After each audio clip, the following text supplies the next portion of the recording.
கிரிக் United Tamil நேயர்கள் அனைவருக்கும் வணக்கம். நான் உங்க ஹெச்பிடி. நம்ம கூட இன்னைக்கு புதுசா சஞ்சய் ஜாயின் பண்றாரு. வணக்கம் ப்ரோ. வணக்கம் ப்ரோ. ஸோ இன்னைக்கு நம்ம டிஸ்கஸ் பண்ண போறது WPL தான். ஒரு டே பிரேக்குக்கு அப்புறம் WPL ரெசியூம் ஆகிருக்குது. UP Warriors vs Gujarat Jains.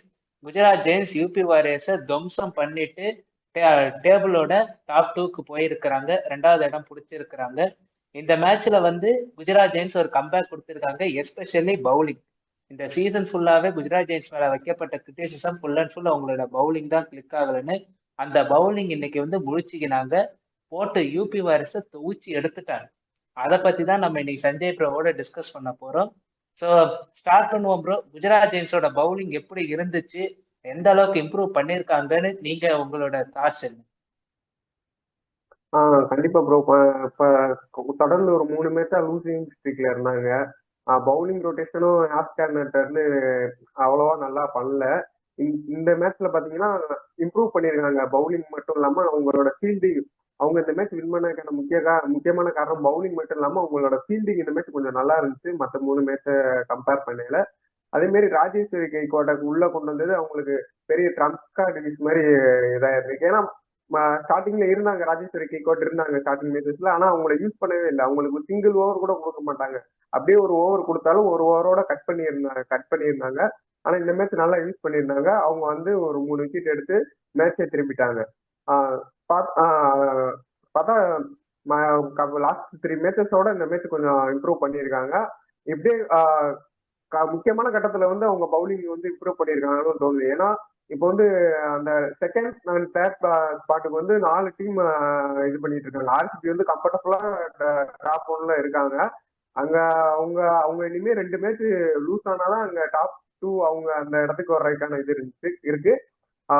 மற்றபடி பாத்தீங்கன்னா அந்த 4 டீமுக்கு தான் அந்த செகண்ட் அண்ட் தேர்ட் ஸ்பாட்டுக்கான ஃபைட் இருக்கும் போது கரெக்டான டயத்துல அவங்க அவங்க மிஸ்டேக்ஸ் கரெக்ட் பண்றாங்களோன்ற மாதிரி தான் தோணுது.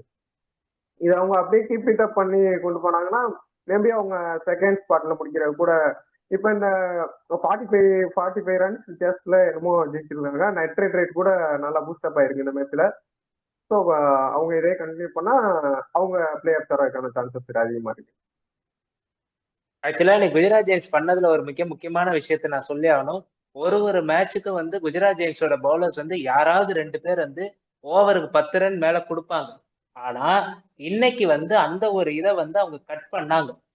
ஆஷ் கார்ட்னர் இந்த சீசன் ஃபுல்லாவே மினிமம் 7-8 பவுலிங் அவரோட ஆப்ஷன்ஸ் இல்லாம போவே இல்லை. ஒரு மேட்சுக்கு 7-8 பேர் பவுலிங் போட்டுனே இருந்தாங்க. இன்னைக்கு மட்டும்தான் 5 பேரோட நிறுத்தினாங்க. நாங்க இந்த 5 பேரோட தான் நான் போய்க்க போறேன், வேற எனக்கு யாரும் வேணாம். இடையில 2 ஓவர் அதெல்லாம் அவங்க ஃபுல் அண்ட் ஃபுல் கட் பண்ணிட்டு 5 பேரோடய போனாங்க. அதுக்கான ரிசல்ட்டும் கை மேல கிடைச்சது. Also ash Gardner as a bowler இன்னைக்கு மூச்சுக்கிறாங்கன்னே நான் சொல்லுவேன். இந்த சீசன் ஃபுல்லாவே ஆஷ் கார்ட்னரோட பவுலிங் வந்து ஒரு மாதிரி மிக்சடாவே இருந்துச்சு. இன்ஃபேக்ட் மிக்சடுன்ற மோசமாவே இருந்துச்சு. எக்கனாமியும் மானாவரியா கொடுத்தாங்க, விக்கெட்ஸையும் எடுக்க முடியாம ஸ்ட்ரகிள் பண்ணாங்க. இன்னைக்கு அவங்கள வந்து இறுக்கி பிடிச்சதுல வந்து நான் ஒரு பெரிய பாசிட்டிவா நான் பாக்குறேன். ஸோ குஜராத் ஜெயின்ஸ் வந்து இன்னைக்கு வந்து பேட்டிங்லேயே வந்து காம்பினேஷன்ஸ் எல்லாம் மாத்துறாங்க. என்னடா இவங்க காம்பினேஷன்ஸ் எல்லாம் மாத்துறாங்களே அப்படின்னு ஒரு சின்ன ஒரு ஹெசிடேஷன் இருந்துச்சு. ஏன்னா இன்னைக்கு வந்து எப்பயுமே டாப்ல வர சோஃபி டேவன் வந்து அவங்க வந்து மிடில் ஆர்டருக்கு யூஸ் பண்ணிக்கிறாங்க. இன்னைக்கு வந்து டேனி வைட்டை கொண்டு வந்தாங்க. அந்த மூவ் பெருசா கிளிக் ஆகல. But Sophie Dane at the death, Sophie Dane மட்டும் அந்த ரன்ஸ் அடிச்சு கொடுக்கலன்னா இந்த டார்கெட் கண்டிப்பா 130 தான் நின்று இருக்கும். சோஃபி டேவனோட பர்ஃபார்மன்ஸை பத்தி நீங்க உங்களோட தாட்ஸ்? அப்போ குஜராத் ஜெயின்ஸை பொறுத்த வரைக்கும் சோபி டேவின் பர்ஃபார்மன்ஸ் பண்ணா அவங்க வின் பண்றாங்கன்ற சொல்ற மாதிரி தான் இந்த மேட்ச் இருந்திருக்கு. இந்த மேட்சுமே அவங்க தான் பாத்தீங்கன்னா பேட்டிங்ல அவங்க அடிச்சதுனாலதான் 150+ போச்சு டார்கெட்டு. அதே மாதிரி பவுலிங்ல வந்து ஒரு 2 விக்கெட்ஸ் எடுத்தாங்க. அதை சேஞ்ச் பண்ணாங்க. அது வந்து நல்லா ஸ்டார்ட் பண்ணாங்க, நல்ல ஸ்டார்ட் இருந்துச்சு. பட் வந்து அது கிளிக் ஆகல. ஆனா வந்து உங்களுக்கு பாத்தீங்கன்னா சோபி டேவின் டெத் வந்து அவங்க தெரியும், அவங்களோட ஹிட்டிங் எபிலிட்டி தெரியும். அதனாலதான் அவங்களை வந்து டெஸ்ட்ல யூஸ் பண்ணலாம்னு சொல்லிட்டு மிடில் ஆர்டர்ல இறக்கி விட்டாங்க. நமக்கு வந்து பினிஷிங் சரியில்லை. அவங்களுக்கு வந்து பாத்தீங்கன்னா ஸ்டார்டிங் பவர் பிளேல அவங்க தான் ஹையஸ்ட் ரன் ரேட் வச்சிருந்தாங்க. நமக்கு பவர் பிளேல நல்லா இருக்கும் போது நமக்கு பினிஷிங் சரியில்லைன்றப்போ நம்மளோட பெஸ்ட் பிளேயர் யாரு? சோபி டிவைன். நம்ம அந்த இடத்துக்கு பதிலாக ராஜ்யவரம் நல்லா பண்ணல. அதனால அவங்கள வெளியே எடுத்துட்டு டேனி வெட்டி ஓப்பனரா ப்ரொமோட் பண்ணிட்டு உங்களை மிடில் ஆர்டர்ல போட்டது வந்து கிளிக் ஆயிருக்குன்னு தான் சொல்லணும். ஏன்னா அவங்க அவங்க மிடில் ஆர்டர்ல வர்ற அவங்க வந்து முன்னாடியே வந்து அவுட் ஆயிருந்தாங்கன்னாலும் இந்த டார்கெட் வந்திருக்காது. ஸோ இது ஒரு நல்ல மூவா தான் நான் பாக்குறேன். அப்படியே வந்து நம்ம யூபி வாரியர்ஸ் பக்கம் நம்ம போவோம். யூபி வாரியர்ஸ் வந்து லாஸ்ட் 2 மேட்ச்ல இருந்து மும்பை இந்தியன்ஸை போட்டு தம்சம் பண்ணாங்க. Especially batting. அவங்களோட பேட்டிங் வந்து நல்லாவே சூப்பரா இருந்துச்சு லாஸ்ட் 2 மேட்ச். ஆனா இன்னைக்கு பார்க்கும்போது ஒரு சப்ஸ்டாண்டர்ட் பர்ஃபார்மன்ஸ் தான் அவங்களால கொடுக்க முடிஞ்சது. யூபி வாரியர்ஸ் இந்த வதோதரால ஃபர்ஸ்ட் லெக் ஆடுறாங்க. அவங்களுக்கு இந்த கண்டிஷன் ஒரு மாதிரி செட் ஆகாத மாதிரி இருந்துச்சு. ஆல்சோ யூபி வாரியர்ஸ்ல வந்து அந்த ஓப்பனிங் பொசிஷன் அவங்க கிரண் நாகரை ட்ரஸ்ட் பண்ணி கொடுத்துக்கினே இருக்கிறாங்க. ஆனா கிரண் நாகரை வந்து அன்பார்ச்சுனேட்டா இந்த என்டையர் சீசனுக்கு 6 மேட்சுக்குமே சேர்த்து வெறும் 18 ரன் தான் அடிச்சிருக்கிறாங்களே. அப்படின்னு இருக்கும்போது அவங்கள தொடர்ந்து ட்ரஸ்ட் பண்றதுக்கு பதிலா வேற யாரையாவது கொண்டு போலாமா? அந்த ஒரு ஓப்பனிங் காம்பினேஷனோட போறது என்னை பொறுத்த வரைக்கும் ஒரு பெட்டர்னு தோணுது. ஏன்னா ஃபீபிள் லிச்வெல் தான் இருக்கிறாங்க. ஃபீபிள் லிச்வெல் உங்களுக்கு தெரியும் ரீசெண்டான சக்சஸ் வந்து செமிஃபைனல்ல அடிச்சு கொடுத்தது. அவங்களும் மெக்லானிங்கும் சேர்ந்து ஒரு நல்ல ஸ்டார்ட் கொடுத்தா அது யூபி வாரியர்ஸ் வந்து பூஸ்டப் ஆகும். என்னோட ஒரு ஒப்பீனியன். இந்த ஒப்பீனியனை பத்தி உங்களோட தாட்ஸ்? நல்லதான் ப்ரோ. ஏன்னா நீங்க வந்து பாத்தீங்கன்னா கரண் அவுக்ரே வந்து 6 மேட்ச்ல 3 டக்கா இருக்காங்க. அவங்களோட ஹையஸ்ட் ஸ்கோரே 10 ரன்னோ என்னமோ தான் டிசியோட ஏதோ அடிச்சாங்க. அதான் அவங்களோட ஹையஸ்ட் ஸ்கோர்ன்ற போது ஓவரா சான்ஸ் தர்ற மாதிரி எனக்கு தோணுது. மேபி ஒரு சேஞ்ச் எதிர்பார்க்கலாம். அண்டர் 19 டோர்னமெண்ட்ல வந்து பிளேயர் ஆஃப் த சீரிஸ் வாங்கின நம்ம ஜி த்ரிஷா அண்டர் 19 கேப்டன் நினைக்கிறேன். அவங்க தான் கேப்டன் நினைக்கிறேன். அவங்கள கூட கொண்டு வரலாம். ஏன்னா நீங்க உங்களுக்கு வந்து பவர் அட்டாக்கிங் ஓபனர் வேணுன்ற போது நீங்க பிவி லிச்வேல வந்து மெக்லானிங்கோட ஓபன் பண்ணும்போது அந்த கிரண் நேவ்கிரே பண்றதுதான் அவங்களும் பண்ண போறாங்க. ஸோ ஒண்டவங்க வந்து நீங்க த்ரிஷாவை ட்ரை பண்ணலாம். அவங்களும் நல்லா பண்ற அவங்க பிளேயர் ஆஃப் த சீரிஸ் வாங்கினாங்கன்னு நினைக்கிறாங்க. எனக்கு தெரிஞ்சு பிளேயர் ஆஃப் த சீரிஸ் வாங்கிட்டு தான் உள்ள வந்தாங்க. ஏன்னா அவங்கள ட்ரை பண்ணலாமே, ஃபார்ம்ல இருக்காங்க, அவங்கள கூட ட்ரை பண்ணலாம். அதான் தமிழ் கமெண்ட்ரி பார்த்திருந்தீங்கன்னா தெரியும். அதுல கூட சொல்லியிருந்தாங்க த்ரிஷாவை கொண்டு வரக்கூடாது அப்படின்னு சொல்லியிருந்தாங்க. த்ரிஷா கூட ட்ரை பண்ணலாம். வெளியில ஒரு player of the series tournament வாங்கின பிளேயர் வெளியில இருக்கும்போது நீங்க ஒரே பிளேயரை நம்பிட்டு, ஏன்னா ஒரே பிளேயரை நம்பிட்டு இருந்தீங்கன்னா உங்களுக்கு டிராபிக் கிடைக்காது. நீங்க பெர்ஃபார்மன்ஸ் பண்ணலையா நீங்க வெளியில எடுக்கணும். நீங்க ஆர்சிபியே நான் கம்பேர் பண்றேன். நீங்க லின்சி சிம்ஸை வந்து ஒரு 2-3 மேட்ச் கொடுத்து பார்த்தாங்க. அவங்க பெருசா விக்கெட்டும் எடுக்கல, ரன்னும் கண்டெயின் பண்ணல, எக்கனாமிக்கு அதிகமா போட்டதுனால சரி நமக்கு ஒரு பேட்டர் சாட்ரா இதுக்கு ஆடணும், ஜார்ஜாவில் கொண்டு வந்தாங்க. ஃபர்ஸ்ட் மேட்சே ஒரு 50+ அடிச்சாங்க. அந்த மாதிரி ட்ரை பண்ணலாம். புதுசா ட்ரை பண்றதுனால எதுவும் பிரச்சனை ஆகவே இல்லை. ஏன்னா இனிமேல் நீங்க உங்களுக்கு வந்து டோர்னமெண்ட் எண்ட் ஆக போகும்போது நீங்க பிளே ஆஃப்க்கு போறதுக்கு தான் பார்க்கணுமே தவிர ஒரே பிளேயர் நம்ம ஹோப் கொடுத்து இது பண்ணிட்டு இருக்க கூடாது. இவன் சேஞ்ச் பண்ணி த்ரிஷாவை கொண்டு வரலாம் உள்ள. இந்த பிட்ச் வந்து இன்னைக்கு வந்து பாக்குறதுக்கு கொஞ்சம் ட்ரிக்கியா இருந்துச்சு. வதோதரா பிட்ச் நார்மலாவே ட்ரிக்கியா இருந்துச்சு. இதுல வந்து அக்ராஸ் பேட்ல ஆடுறது வந்து ரொம்ப கஷ்டமா இருக்குன்னு நம்ம ஆல்ரெடி நம்ம ப்ரிவியூல கீக்கா இருக்கும்போது நான் பேசியிருந்தேன். அவரும் சொல்லியிருந்தாரு. இந்த பிட்ச்ல வந்து உங்களுக்கு வந்து இன்னைய மேட்ச் வந்து எனக்கு கொஞ்சம் டிஃப்ரெண்டா தெரிஞ்சது. ஆரம்பத்துல இருந்த வடோதரால வந்து நடந்த 2 மேட்சுக்கும் இந்த பிட்ச் வந்து கொஞ்சம் டிஃப்ரெண்டா இருந்துச்சு.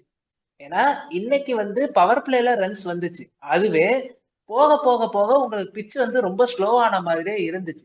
அததான் ஸ்பின்னர்ஸ் வந்து அழகா கேபிட்டலைஸ் பண்ணிக்கிறாங்க. இப்போ யூபி ஜிஜியோட பேட்டிங்லயும் எடுத்து பார்த்தா பவர் பிளேல தான் ரன்ஸ் வந்துச்சு. அனுஷ்கா சர்மாவா இருக்கட்டும், இவங்க பெத்மோனியா இருக்கட்டும், எல்லாருமே டேனி வைட் கூட ஒரு நல்ல ஸ்டார்ட் கிடைச்சது. அது கேபிட்டலைஸ் தான் பண்ண முடியல. அதுக்கப்புறம் அவங்க பவர் பிளேல எடுத்த ஸ்கோர் மட்டுமே 52 வந்துச்சு. அதுக்கப்புறம் அந்த 7 to 15ல தான் அப்படியே மொத்தமா மொமெண்டம் உடைஞ்சு போச்சு குஜராத் ஜெயின்ஸுக்கும். அந்த ஒரு 7 to 15ல தான் அவங்க வந்து வெறும் 52 ரன்ஸ் தான் எடுத்தாங்க. அதுலதான் 150 வருமான்ற ஒரு இது வந்துச்சு. அங்க வந்து இவங்க அடிச்சு கொடுத்தாங்க சோஃபி டிவைன். யூபி வாரியர்ஸும் அதே மாதிரி பாத்தீங்கன்னா 6 ஓவருக்கு அவங்களுக்கு நல்ல ஸ்டார்ட் கிடைச்சது. 46 for 2 இருந்தாங்க. அதுவே நெக்ஸ்ட் வர்ற அந்த 7 to 15ல வந்து மொத்தமா மொமெண்டம் உடைஞ்சு போச்சு. விக்கெட்ஸும் அடுத்தடுத்து விழ ஆரம்பிச்சிட்டாங்க. இந்த பிட்ச் வந்து 7 to 15க்கு ரொம்பவே ஸ்ட்ரகிள் ஆக வச்சு.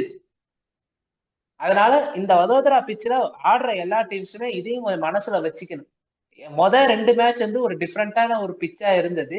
இந்த மேட்ச்ல அப்படியே வந்து கான்ட்ராஸ்டா இருந்தது. ஏன்னா 2 மேட்ச்ல வந்து உங்களுக்கு பவர் பிளேஸ்ல அடிக்க கஷ்டமா இருந்துச்சு. மிட் ஓவர்ஸ்ல வந்து உங்களால கேபிட்டலைஸ் பண்ண முடிஞ்சது. அதுவே இன்னைய மேட்ச்ல வந்து பவர் பிளேல மட்டும்தான் அடிக்க முடிஞ்சது. மிட் ஓவர்ஸ்ல சுத்தமா உங்களுக்கு பர்ஃபார்மன்ஸ் வரல. ரன்ஸே வராத அளவுக்கு இறுக்கி பிடிக்கிற மாதிரி இருந்துச்சு. இன்னைக்கு அர்லிண்டியோல் கிட்ட இருந்து நான் பெருசா எதிர்பார்த்தேன். அர்லிண்டியோன்னு ஒரு ஃபார்மோட வந்தாங்க. ஆனா அர்லிண்டியோலாலையும் பெருசா பெர்ஃபார்ம் பண்ண முடியல. இன்னைக்கு வந்து ஆ 12 பாலுக்கு 3 ரன் எடுத்திருந்தாங்க. அதே சிமிலர் கான்ட்ராஸ்ட்ல ஆஷ் கார்னரும் குஜராத் ஜெயின்ஸ்க்கு எப்பயுமே பேட்டிங்ல கலக்குன ஆஷ் கார்னர் இன்னைக்கு அன்பார்ச்சுனேட்டா அவங்களும் 12 பாலுக்கு 5 ரன் எடுத்திருந்தாங்க. இந்த மாதிரி மேட்ச்க்கு 2 பேருமே ஈக்குவலா இருந்தாலும் இந்த டிஃபரன்ஸ் வாஸ் சோஃபி டிவன். சோஃபி டிவனோட ஒரு ரோல் வந்து யூபி வாரியர்ஸ்ல பெர்ஃபார்ம் பண்ண ஒரு ஆள் இல்லாததான் யூபி வாரியர்ஸுக்கு நான் டிராபேக்கா பாக்குறேன். குளோரிட்ரியன் பண்ணாங்க. ஆனா அவங்களுக்கு அது வந்து லேட் ஆயிடுச்சு. கான்டெக்ட்ல வந்து கோரிட்ரியன் வரும்போதே 5 விக்கெட் விழுந்துருச்சு. ஒரு ஃபுல் பிரஷர்ல வந்தாங்க. அத வந்து அவங்களால கேபிட்டலைஸ் பண்ண முடியல. பின்னாடி இருந்தவங்களும் அவங்க சப்போர்ட்டா நில்ல. ஆஷா சோப்னா நின்னாங்க. அங்க ஒரு பார்ட்னர்ஷிப் பில்ட் ஆகுற மாதிரி இருந்துச்சு. அந்த பார்ட்னர்ஷிப்பையும் பிரேக் பண்ணாங்க. குஜராத் ஜெயின்ஸ்ல இன்னைக்கு வந்து ஒரு சில இது வந்து கரெக்டா பிளான் அண்ட் எக்ஸிகியூஷன் நல்லா இருந்துச்சு. Especially for Phoebe Litchfield. அந்த ஃபீபிலிச்வில் கேட்ச் பார்த்தவங்களுக்கு தெரியும். ரேணுகா சிங்கா வந்து ஆஷ் கார்னர், ரேணுகா சிங்கா அவங்க ஒரு மாதிரி கோஆர்டினேஷனோட எடுத்த விக்கெட் மாதிரி இருந்துச்சு. அதெல்லாம் தான் குஜராத் ஜெயின்ஸுக்கு இந்த மேட்ச் வந்து எட்ஜ் எடுக்க மிக முக்கியமான காரணமா இருந்துச்சு. உங்களுக்கு ஏதாவது பாயிண்ட்ஸ் இருந்தாலும் நீங்க சொல்லலாம் bro. அதான் ப்ரோ இது இந்த பிட்ச்ல வந்து பல தடவை சொல்லிட்டாங்க, கமெண்ட்ரிலே சொல்லிட்டாங்க அக்ராஸ் ஆட ஆட முடியாதுன்னு. அதே மாதிரி இந்த பிட்ச் கொஞ்சம் லோவா இருந்த மாதிரி எனக்கு தோணுச்சு. ஏன்னா பேட்டரி அடிக்கிற கஷ்டப்பட்டாங்க. அதே மாதிரி ஹார்லின் டிகோல் வந்து டூ மணி டாட் பால்ஸ் ஆட்டாங்க ப்ரோ. நீங்க உங்களுக்கு அந்த பிட்ச் கொஞ்சம் ஆட முடியலன்னா நீங்க கொஞ்சம் அசஸ் பண்ணணும் பிட்ச் எப்படி இருக்குன்னு. நீங்க டாட் பால் ஆடி தான் அசஸ் பண்ணணும், இல்ல சிங்கிள் தட்டி கேமை கொஞ்சம் எடுத்துட்டு போயிட்டு அதுக்கப்புறம் அட்டாக் பண்ண ட்ரை பண்ணிருக்கலாம். ஏன்னா உங்களுக்கு தெரியுது மிடில் ஓவர்ஸ்ல அடிக்க முடியல.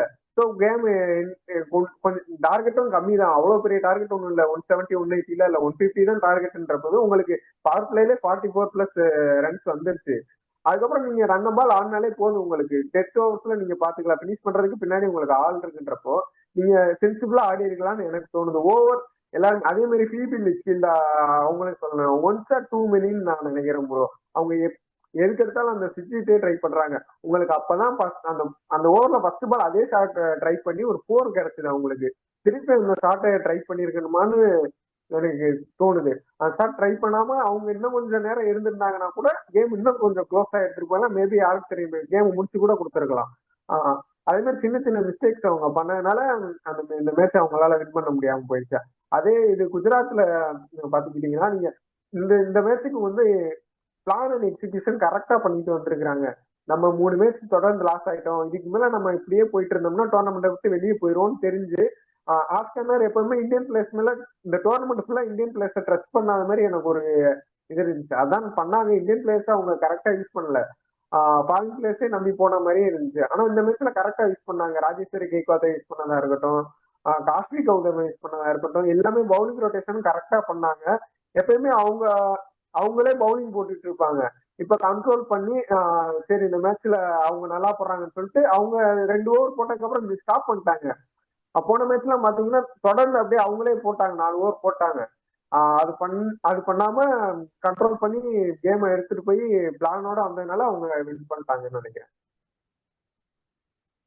அதே மாதிரி நான் என்னோட ஒரு பாயிண்ட் வந்து நான் இங்க ஆட் பண்ணிக்கிறேன். யூபி வாரியர்ஸ் ஒரு மிஸ்டேக் பண்ணாங்க. இந்த பிட்ச் வந்து உங்களுக்கு வந்து ஆக்சுவலா முதல் 2 மேட்ச்ல வந்து ஸ்பின்னர்ஸை விட பேஸ் பவுலர்ஸ் தான் நல்ல ஒரு ஈல்டு இருந்துச்சு. அந்த ஒரு ட்ரஸ்ட்ல தான் அவங்க வந்து ஷிகா பாண்டேக்கு 4 ஓவர்ஸ் ஃபுல்லாவே கொடுத்தாங்க. ஆனா பிட்ச் வந்து இன்னைக்குன்னு பார்த்து ஸ்பின்னர்ஸுக்கு நல்லா கை கொடுக்க ஆரம்பிச்சு.